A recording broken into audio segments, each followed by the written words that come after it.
Ah, no, está bien, no he cambiado el título nomás de la primera diapositiva.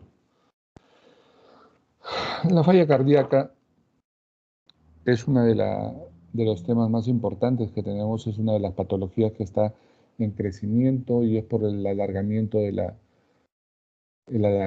calidad de vida, el alargamiento de la vida, el pronóstico de vida, el tratamientos modernos en el infarto de miocardio y en otras patologías cardíacas que alargan la vida de los pacientes, pero también está aumentando la frecuencia de insuficiencia cardíaca.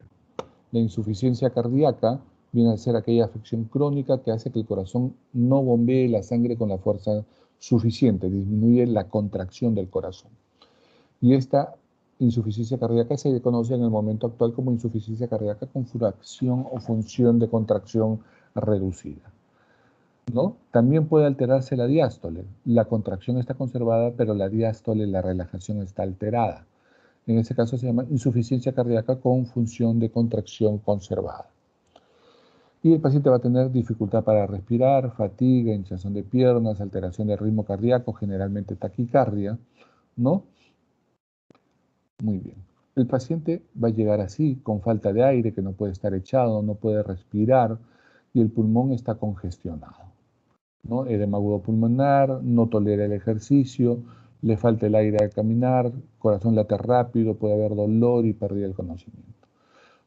Y puede llegar así nomás o puede llegar así, todo hinchado, edematoso, ¿no? En el cual el problema no es que la sangre esté en el pulmón está limpio, pero la sangre, la congestión está en las venas, en las arterias, en las venas de las piernas, la congestión es periférica.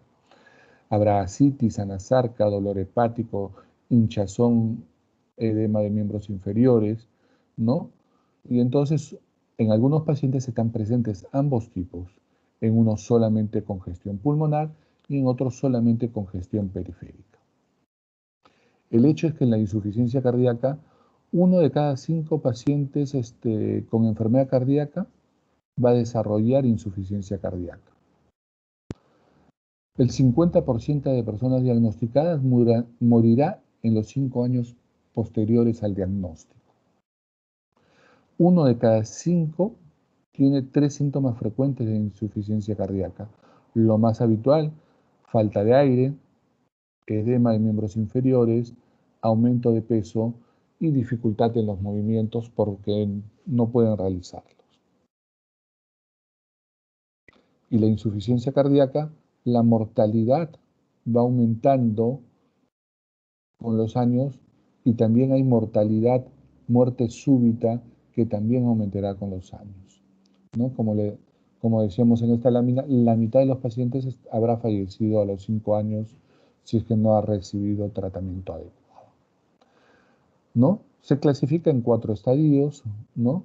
A, alto riesgo de insuficiencia cardíaca, son todas aquellas personas con enfermedades, los factores de riesgo cardiovascular, hipertensión, obesidad, enfermedad aterosclerótica, diabetes, síndrome metabólico, otros, ¿no? Cardiotoxinas, por ejemplo, que utilizan tratamiento para drogas quimioterápicas en el tratamiento del cáncer.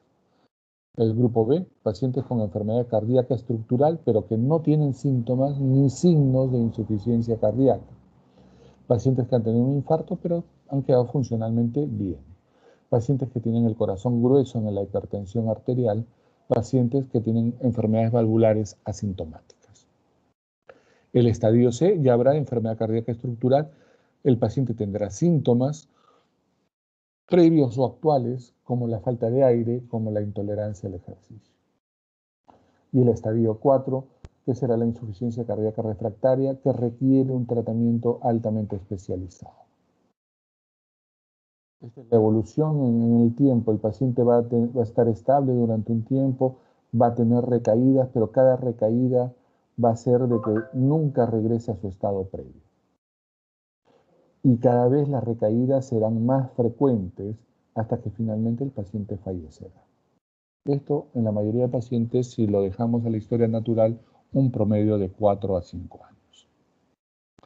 Y tenemos pues fármacos que modificarán la enfermedad y que mejoran la mortalidad, como son los inhibidores de la ECA, los antagonistas de los receptores de angiotensina, los beta bloqueantes adrenérgicos, los antagonistas de los receptores de mineralocorticoides, los inhibidores del cotransportador de glucosa tipo 2 a nivel del túbulo y contorneado proximal en la nefrona, los antagonistas de los receptores de neprilicina y los inhibidores de los canales de potasio a nivel de nodo sinusal, como el caso de la ivabradina.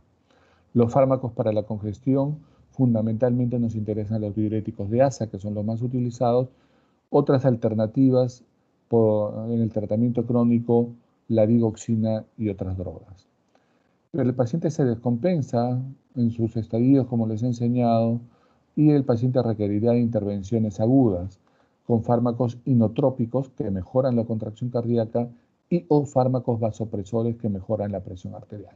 Dopamina, dobutamina, noradrenalina, levosimendan y milrinona. Milrinona actualmente ya no estamos usando las 4 primeras drogas. Muy bien, hablemos de los IECAS. El primero que se describió en este sentido fue el captopril, pero existen diversos estudios con enalapril, con captopril, con ramipril, trandolapril. Prácticamente todos los fármacos de esta familia mejoraron la mortalidad, y estos estudios pues comenzaron allá en el año 87, ¿no? Ahí comenzó el cambio en los paradigmas de la insuficiencia cardíaca. El más moderno fue en el año 95, ¿no? Años aquellos importantes. La dosis debe ser una dosis creciente. Los pacientes con insuficiencia cardíaca suelen cursar, algunos de ellos, con hipotensión arterial o tener tendencia a la hipotensión, por lo cual se recomienda utilizar con la dosis menor del fármaco e ir subiendo de manera sostenida hasta la dosis máxima tolerada por el paciente. Si logramos llegar a los 50 miligramos de captopril cada 8 horas, fantástico. O si llegamos a utilizar 20 miligramos de enalapril cada 12 horas, excelente. Si llegamos a 35 miligramos de lisinopril cada 24 horas, más que bien, ¿no? Entonces, los IECAS son las primeras moléculas que demostraron beneficio en el corazón. ¿Por qué? Porque disminuyen la actividad del sistema renina-angiotensina-aldosterona, porque disminuyen la hipertrofia cardíaca, porque disminuyen la fibrosis cardíaca, ¿no? Y todos estos efectos mejoraron. Puede utilizarse incluso en pacientes con infarto de miocardio, tal y como dice acá, pero debe administrarse idealmente luego de las 12 horas iniciales, cuando el paciente esté estable y la presión arterial sea normal, ¿no? Los antagonistas de los receptores de angiotensina, los sartán, hay estudios con valsartán fundamentalmente, con candesartán. Estas drogas han demostrado su beneficio a través de varios estudios.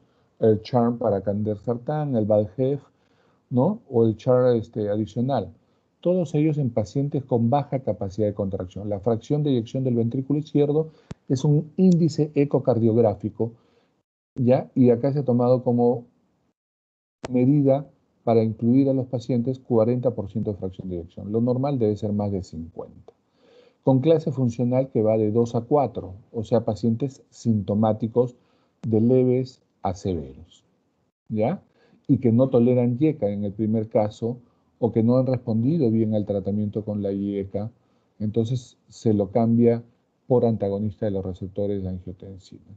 Los estudios van de 2 a 3 años y medio y mostraron reducción de la mortalidad en todos los casos, tanto con el candesartán como con el valsartán. Entonces está demostrado. El efecto es como el IECA: bloqueo del sistema renina-angiotensina, disminuye la hipertrofia y la dilatación del ventrículo izquierdo y mejora de esta manera pues la mortalidad cardiovascular. ¿Cuándo? ¿Por qué utilizar un IECA o un ARA2 en insuficiencia cardíaca con función de contracción reducida? Para mejorar los síntomas y la capacidad de esfuerzo.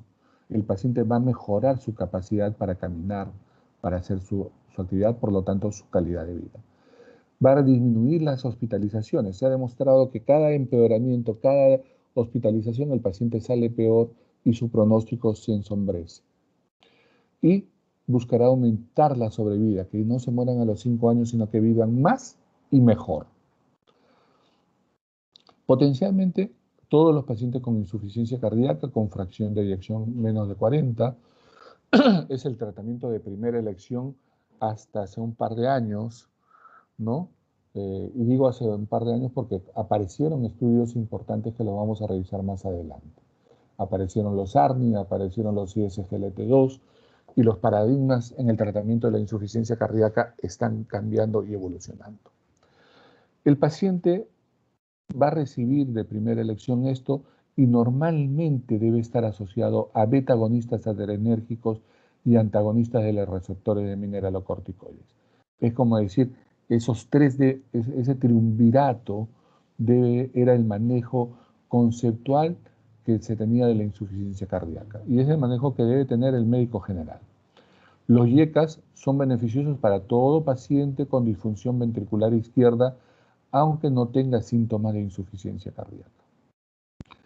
Ya hemos dicho, puede presentar angioedema, está contraindicado en el paciente con angioedema, estenosis arterial, embarazos, nunca usar estos fármacos en embarazos y reacción alérgica conocida.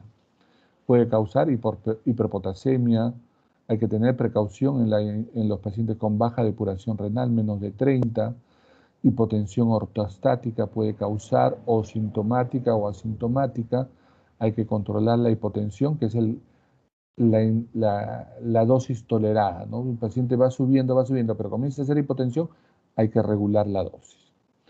Y tiene interacción importante con los suplementos ahorradores de potasio, como es el caso de, sobre todo, de la espironolactona, que la utilizamos en el tratamiento de la insuficiencia cardíaca. Por eso dice acá, los antagonistas de los receptores de mineralocorticoides.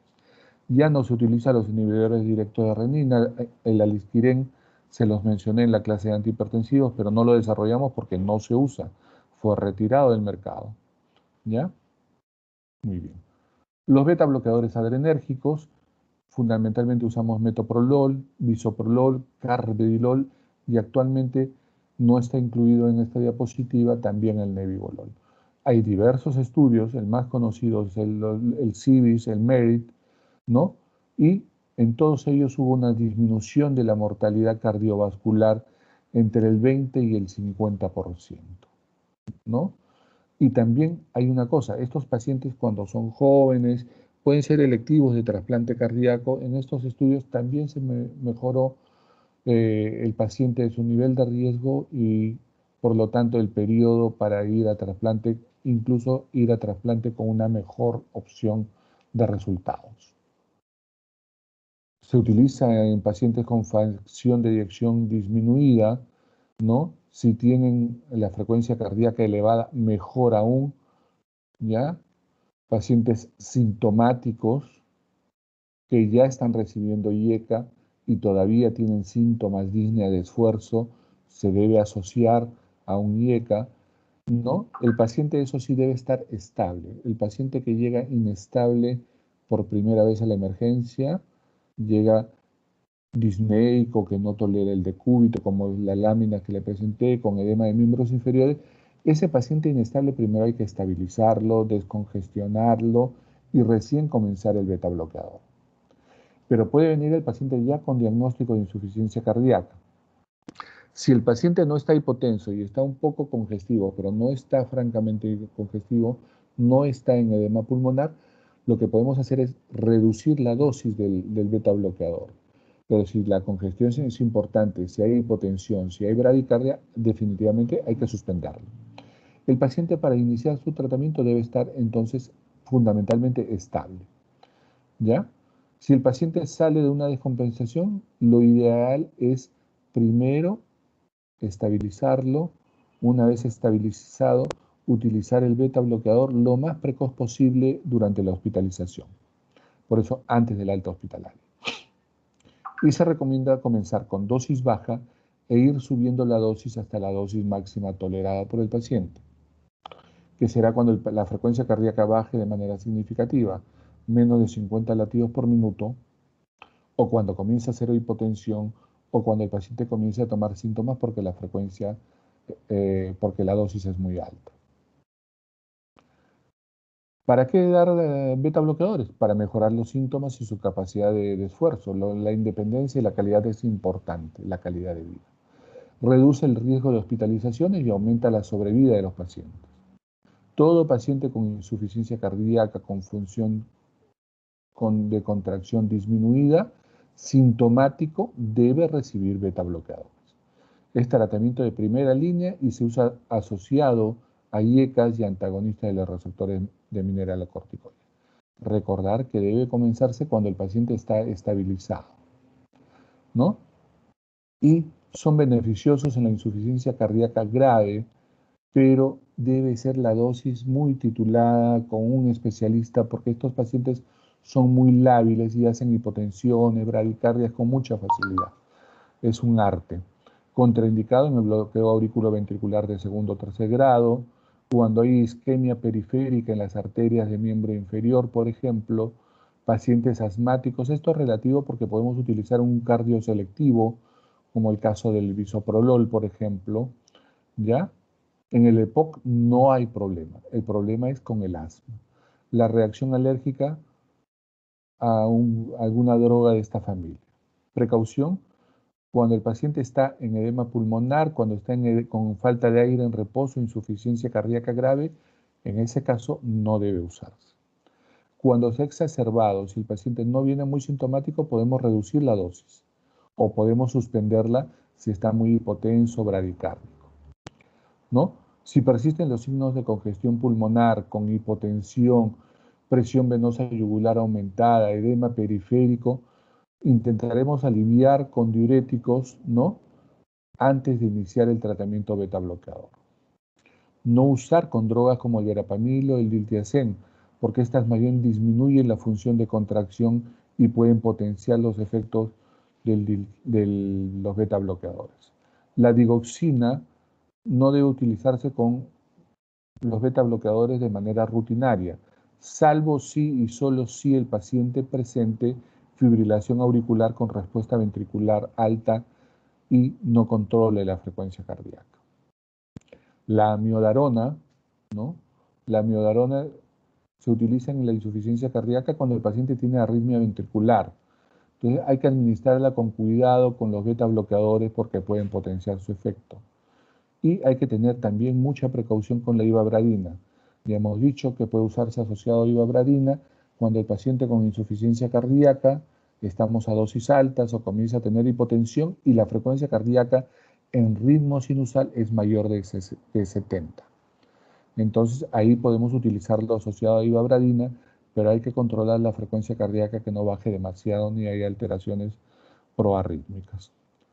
Los beta bloqueadores se van a utilizar en dosis crecientes, desde la dosis más baja, ¿no? Hasta la dosis más alta del medicamento, ¿ya?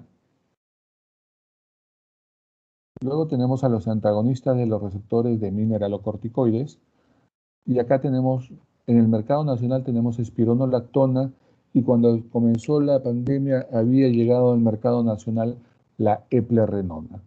Esto tiene los estudios reales y énfasis, estudios promedio de 2 años con fracciones de eyección severamente disminuidas, menos de 40% sintomáticos, ¿no? Y ambos redujeron la mortalidad en el 30 al 40% de impacto sobre la mortalidad. Y esto es porque, por un lado, bloquea la fase final del sistema renina-angiotensina-aldosterona, bloquea a la aldosterona, ¿no? Y al bloquear a la aldosterona, pues ah, bloqueará la reabsorción de sodio, mejorará, retendrá potasio, eliminará agua a través de la orina y esto mejorará los síntomas.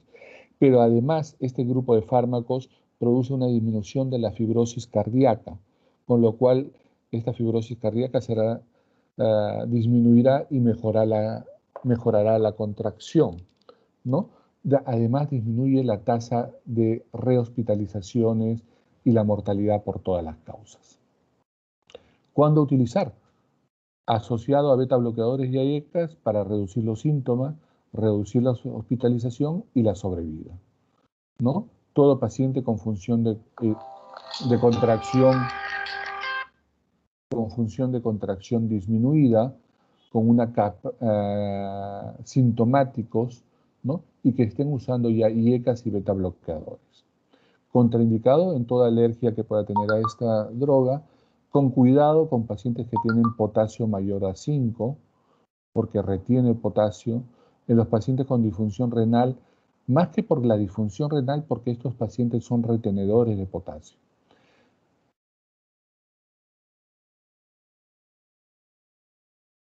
Sí, retenedores de potasio. Las interacciones farmacológicas a vigilar serán con los suplementos de potasio, con los IECAS, porque los IECAS y los ARA2 elevan el potasio, retienen potasio, con los AINES, cuando se utiliza el antibiótico sulfametoxazol trimetropin, asociados con sales. A veces a los pacientes por su patología les decimos, no coma las sales de potasio, las sales de la sal normal, cómprese la sal alternativa. La sal alternativa muchas veces tiene contenidos altos de potasio. Hay que vigilar eso. Y hay que tener precaución con los fármacos que actúan a través de la vía del citocromo 3A4, como ya hemos mencionado, los antimicóticos, la claritromicina, antirretrovirales, como alguno de ellos. Siempre titular, de la dosis menor a la dosis más alta, ¿correcto? Los antagonistas de los receptores de mineralocorticoides, este grupo farmacológico causó un impacto muy significativo y cambio en los paradigmas de la insuficiencia cardíaca. Apareció esta droga hace aproximadamente 4, no más de 5 años, ¿no? Y la droga que tenemos disponible es el sacubitril valsartán. El valsartán es un bloqueante de los receptores de angiotensina que se da asociado al sacubitril. Ya es una droga compuesta. El compuesto del antagonista del receptor de la neprilecina es el sacubitril. En el estudio se midió contra enalapril, que ya había causado una mejora en la mortalidad. Se utilizó en pacientes sintomáticos con baja función de contracción, con péptido natriurético elevado en diferentes niveles, y el estudio estaba programado para 4 años, pero se cortó a los 2 años. Y se cortó porque redujo la mortalidad en 20%, ya en pacientes que ya recibían tratamiento, o sea, 20% encima de lo que ya lo beneficiaba el enalapril a un paciente. Entonces, esta mortalidad fue a raíz de todas las causas de muerte cardiovascular y disminuyó también los reingresos por insuficiencia cardíaca. Fue tan impactante el estudio que ya se han modificado las guías de manejo y actualmente incluso se propone como un fármaco de primera línea desplazando a los inhibidores de la enzima convertidora de angiotensina. Bueno, el fármaco se une pues va a inhibir al receptor de neprilecina. De esta manera va a impedir su actividad inhibiendo la hidrólisis de péptidos vasoactivos. De esta manera disminuirá el volumen sanguíneo, reducirá la sobrecarga. El sacubitril valsartán, como les decía, es un compuesto de sacubitrilo y valsartán. El valsartán actuará a nivel de los receptores AT1, disminuyendo el remodelado cardíaco, la aldosterona y todo lo que hacen los fármacos de este tipo. Disminuirá la hipertrofia cardíaca, la hipertrofia vascular, ¿no? Por un lado. Pero por el otro lado, ¿no? Existen los receptores de los péptidos natriuréticos de diferentes tipos. Estos receptores de péptidos natriuréticos normalmente van a producir vasodilatación, ¿ya? Y lo que vamos a permitir al bloquear el receptor de neprilecina es de que estos optimicen su funcionamiento produciendo vasodilatación, fibrosis disminuir la fibrosis y la hipertrofia cardíaca, mejorar la natriuresis y la diuresis del paciente, ¿no? Entonces, este grupo de fármacos, por un lado, producirá vasodilatación, disminución de la presión sanguínea porque es vasodilatador, mejorará el tono simpático, disminuirá los niveles de aldosterona, disminuirá la fibrosis cardíaca, disminuirá la hipertrofia cardíaca, producirá natriuresis y diuresis. Todo esto mejora la actividad cardíaca. De otro lado, el valsartán pues bloqueará la acción mala de la angiotensina 2 y será provasodilatador, disminuirá la presión arterial, el tono simpático, la aldosterona y la fibrosis. Por eso se complementan bien. Actúan haciendo lo mismo a través de dos sistemas diferentes. Y doctor, ¿por qué asociarlo a un bloqueante de los receptores de angiotensina como valsartán y no a un IECA? Y uno podría pensar mal como ahora piensan los conspiracionistas, ¿no? ¿No? Porque el laboratorio era el producto que tenía. Sí, es verdad que el producto tenía eso.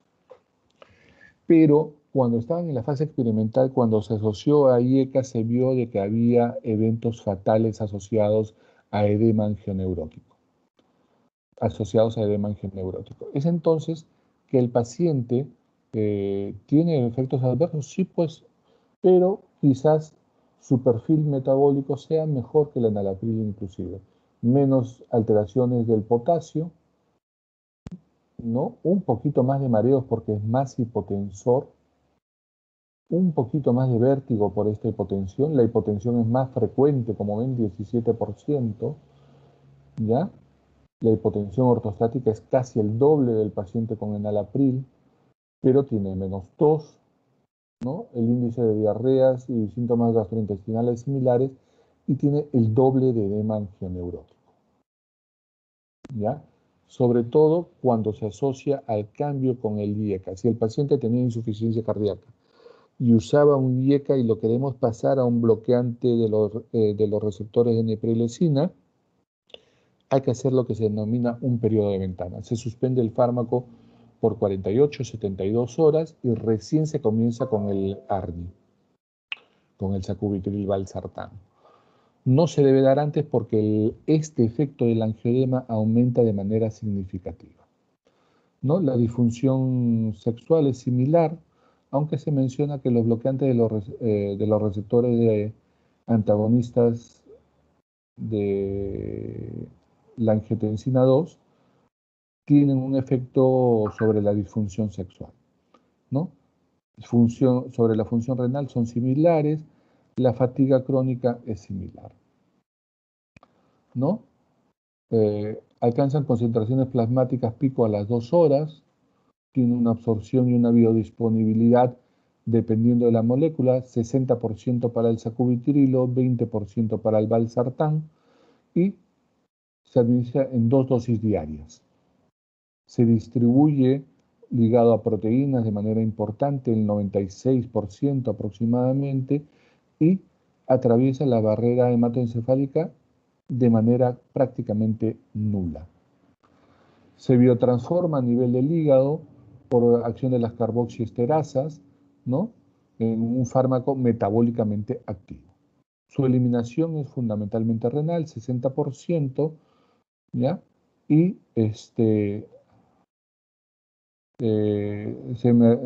también puede eliminarse a través de las heces. Entonces, los ARNI se dan como tratamiento en reemplazo de un IECA o en reemplazo de un antagonista de receptores AT2. Actualmente, si usa un IECA, debe hacerse un periodo de ventana. Si usa un antagonista de los receptores AT2, puede pasarse de manera inmediata. Se hace el cambio inmediato, no hay ningún problema, ¿ya?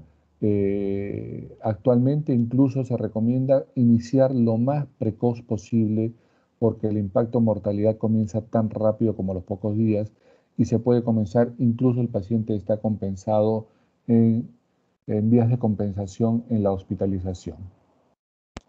Los inhibidores, uy, qué horror ortográfico.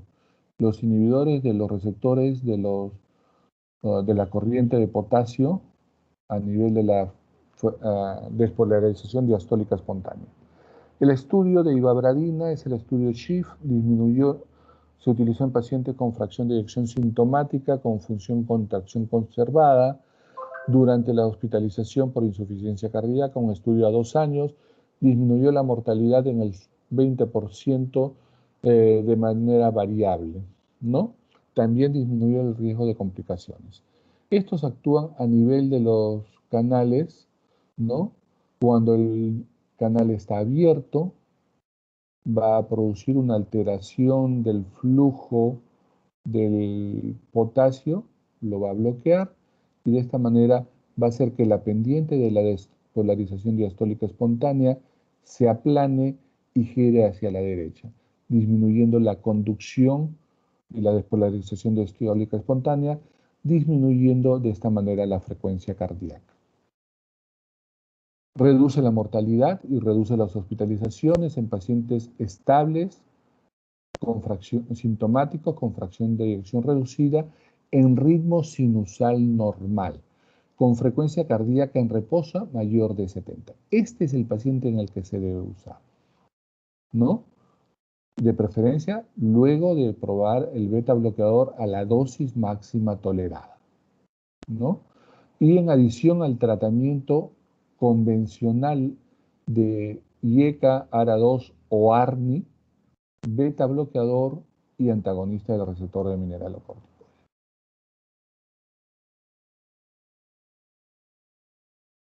Entonces, está indicada, ya hemos mencionado, en pacientes sintomáticos con fracción de eyección reducida con frecuencia mayor de 70, en adición o asociado o no a beta bloqueadores. Contraindicado en pacientes con frecuencia menores de 70, en shock cardiogénico, en infarto agudo de miocardio, en pacientes con hipotensión, insuficiencia hepática, enfermedad del nodo sinusal, bloqueo sinoauricular, insuficiencia cardíaca, angina inestable, paciente dependiente de marcapasos, bloqueo de tercer grado o combinado con fármacos que actúen a nivel del citocromo. Se absorbe de manera rápida y casi completa. Su biodisponibilidad es del 40% por el primer paso hepático, que es amplio e importante. Su distribución, 70% ligado a proteínas plasmáticas, su metabolismo y transformación a nivel del citocromo P450 isoforma 3A4 y su eliminación a través de metabolitos en la orina y heces, ¿no? El 4% sin alterar por la orina. La dopamina, ya la conocen ustedes, un simpático mimético de actividad adrenérgica que actúa sobre tres tipos de receptores: receptor dopaminérgico de tipo 1, receptor beta adrenérgico de tipo beta 1 y receptor alfa adrenérgico de tipo 1. La dosis baja, a 1 a 2 microgramos por kilo minuto, se utiliza a dosis dopaminérgica y su función fundamentalmente es diuresis y la vasodilatación. Acá baja un poquito la presión y hace que el paciente aumente su flujo urinario. La dosis dopaminérgica, la dosis de 2 a 10 microgramos, actúa sobre los receptores beta a nivel cardíaco y aumenta la contracción cardíaca y el volumen sanguíneo sistólico minuto por acción de estimulación del receptor beta. La dosis alta, mayores a 10 microgramos kilo minuto, va a actuar sobre el receptor alfa 1, produciendo vasoconstricción y elevación de la presión arterial, ¿no? Entonces, estos son los tres efectos. Se utiliza por vía endovenosa, es en infusión endovenosa, entonces no hay absorción. Se distribuye ampliamente, no cruza la barrera hematoencefálica. Su tiempo de vida media es a los 2 minutos. Su metabolismo se degrada por las enzimas que degradan las catecolaminas, como la MAO y la COM, tanto a nivel renal, hepático y plasmático, y se elimina pues a través de la orina como metabolitos inactivos. Su eliminación, dentro de las 24 horas, se elimina el 80% de todos los metabolitos inactivos, ¿no? Pero la dosis, pues una vez suspendida, inmediatamente los efectos van a comenzar a pasar de manera inmediata. Da las reacciones adversas como todos los fármacos: dolor de pecho, en algunos pacientes falta de aire, lo más frecuente taquicardia, palpitaciones. A dosis baja puede causar hipotensión arterial. Cuando la dosis es muy alta puede comenzar a aparecer arritmias, ¿no? En casos raros y aislados, hipertensión arterial. ¿no? Y con el uso va a aparecer tolerancia, no debe utilizarse por más de 48 horas idealmente, pero puede producir entumecimiento y hormigueo de los dedos debido a la vasoconstricción periférica a dosis alta, ¿no? La dopamina está indicada fundamentalmente en los casos de shock cardiogénico, hipovolémico, séptico, traumático, posoperados de corazón, pacientes con insuficiencia renal aguda para mejorar el flujo sanguíneo renal, pacientes con insuficiencia cardíaca. La dobutamina es una droga sintética, un adrenérgico, un simpático mimético de acción específica o preferencial sobre el receptor beta 1. Se administra por infusión endovenosa continua, igual que la dopamina, ¿ya? Y se administra entre 2 y 20 microgramos kilominuto. Las dosis más bajas aumentan el gasto cardíaco, ¿no? Y las dosis más altas tienen un efecto hemodinámico sistémico importante.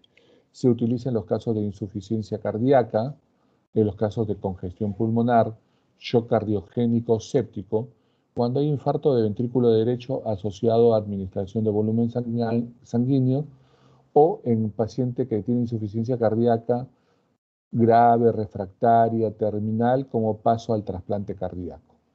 Interacciones con los beta bloqueadores porque tienen efectos contrarios, ¿no?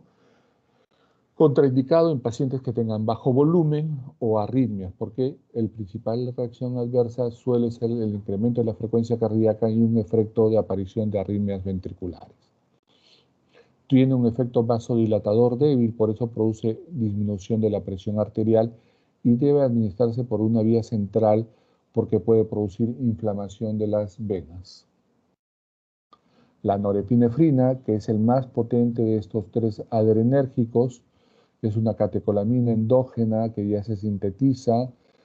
Comenzamos con dosis bajas y vamos subiendo la dosis hasta el efecto deseado, sea vasopresor o sobre el gasto cardíaco o sobre ambos. Efectos secundarios que a mayor dosis, mayor frecuencia de isquemia tisular, de isquemia renal, de hipoperfusión a nivel periférico, y hemos visto incluso pues casos de que el paciente comienza a tener hipoperfusión periférica, cianosis de miembros inferiores, palidez, frialdad. Con precauciones se administra en infusión endovenosa continua, ¿no? Y esos son los tres principales adrenérgicos en la insuficiencia cardíaca descompensada o en el shock cardiogénico. El levosimendan es un fármaco que ya debe tener aproximadamente unos 20 años. Apareció hace aproximadamente unos 20 años y es un fármaco que hemos visto que una de los iones principales es el calcio, responsable de la contracción cardíaca. Bueno, ¿qué cosa? La dobutamina actúa a nivel de los receptores beta-adrenérgicos y va a alterar el AMP cíclico, la fosfodiesterasa y de manera indirecta al calcio intracelular. La digoxina actúa a nivel de la bomba sodio-potasio ATPasa y finalmente actúa incrementando el calcio intracelular. ¿El calcio intracelular para qué? Para aumentar y mejorar la contracción. Pero el aumento del calcio intracelular, en el caso de los beta-agonistas de la milrinona, aumentan el efecto proarrítmio de arritmia ventricular y en el caso de los beta-agonistas como la dobutamina, la dopamina y la noradrenalina, va creando un fenómeno de taquifilaxia. Los sensibilizadores de calcio no aumentan el calcio intracelular, son proarrítmicos, no producen arritmias y no tienen taquifilaxia. ¿Y qué sucede? Lo que hace es aprovechar el calcio intracelular, ¿no? De tal manera que actúa el levosimendan con las proteínas contráctiles, fundamentalmente con la troponina de tipo C, modificando la conformación de la actina, de la tropomiosina y de la troponina C, modifica su estructura química y hace que sea más afín, aumente la sensibilidad al calcio porque lo hace más receptivo al mismo, ¿no? Esta es la foto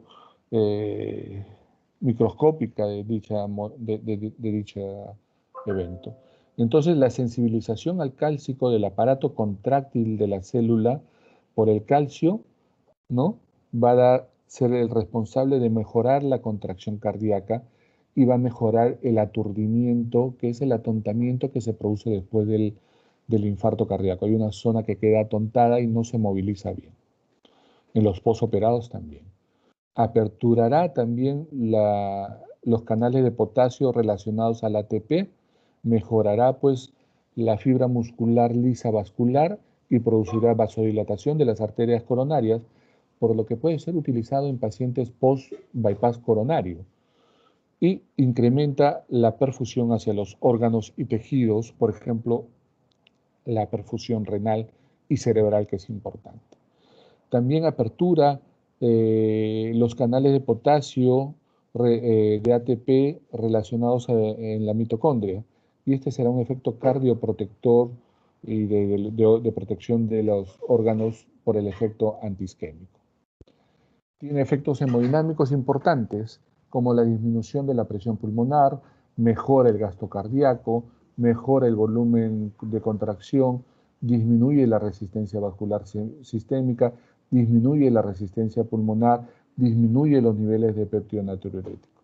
Todos estos efectos claramente beneficiosos. Tiene otros efectos, mejora los síntomas de insuficiencia cardíaca.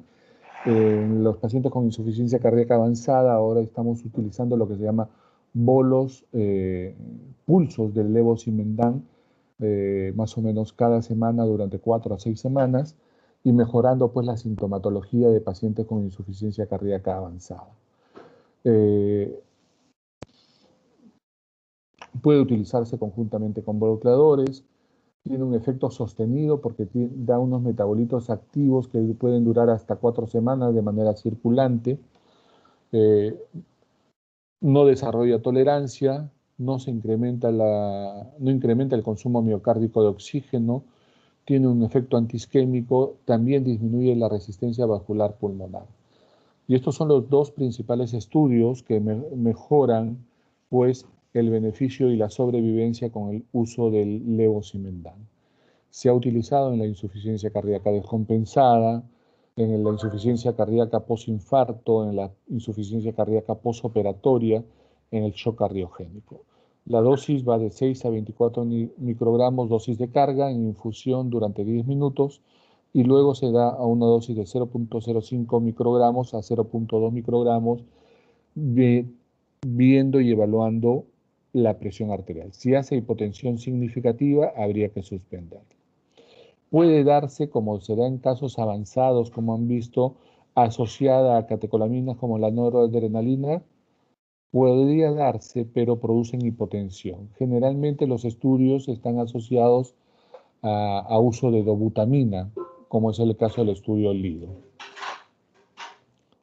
Los digitálicos lo he dejado para el final porque ya en la farmacología moderna de la insuficiencia cardíaca no tiene un rol significativo. Estos fueron los primeros fármacos utilizados en insuficiencia cardíaca por la población, y bloquea la bomba sodio-potasio ATPasa, el calcio que ingresa activa las organelas interplasmáticas que liberan más calcio, pero aumenta el calcio intracelular.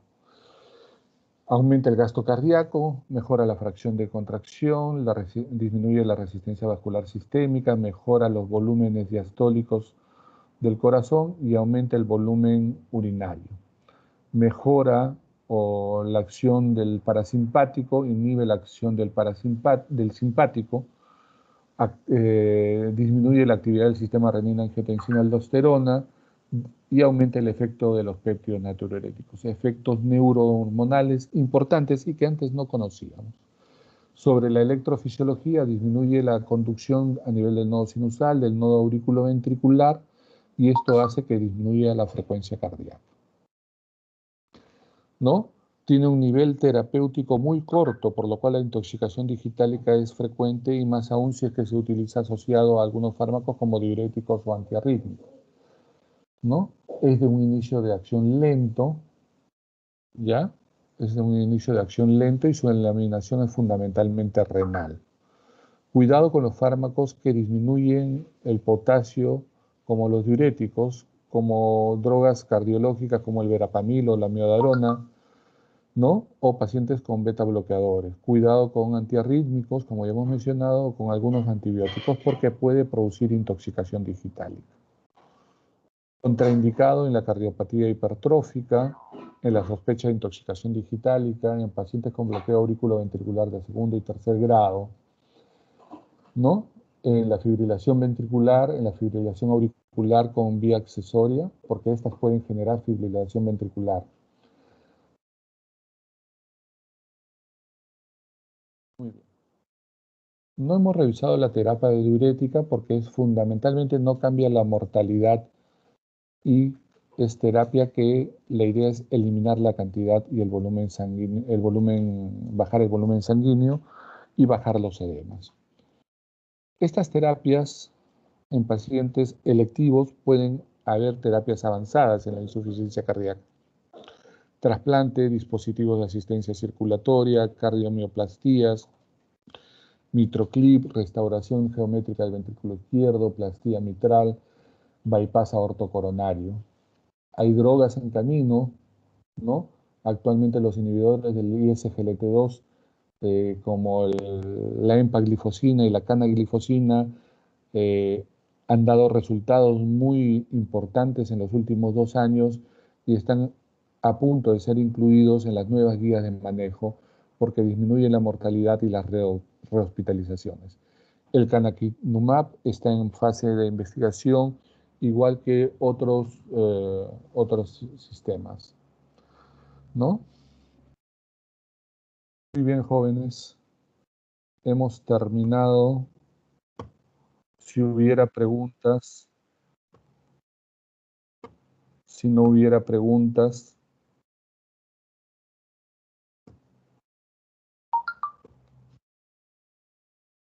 ¿no hay preguntas?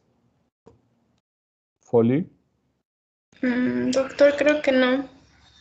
Ok, muy bien. Entonces con esto hemos terminado toda la farmacología cardiovascular. Hemos hecho todos los capítulos, así que no hay problema. Quedan las clases del doctor Sandoval que tiene que recuperar y quedan las clases del doctor Ramírez el día viernes. ¿Ok? Sí, doctor. Pregunta, el doctor Sandoval también tiene mañana teoría después de las 4, ¿no? No, ya no, doctor. El día de hoy ya se termina la teoría con el doctor Sandoval. Ah, ya, perfecto, gracias. No habiendo clase, no habiendo nada más, les dejo Doctor, para que... el alumno Brian Ramírez me dice que el día de hoy tenía que entrar a cirugía porque trabaja en el hospital y no pudo asistir a la clase. Bueno, es muy sencillo, que presente su programación.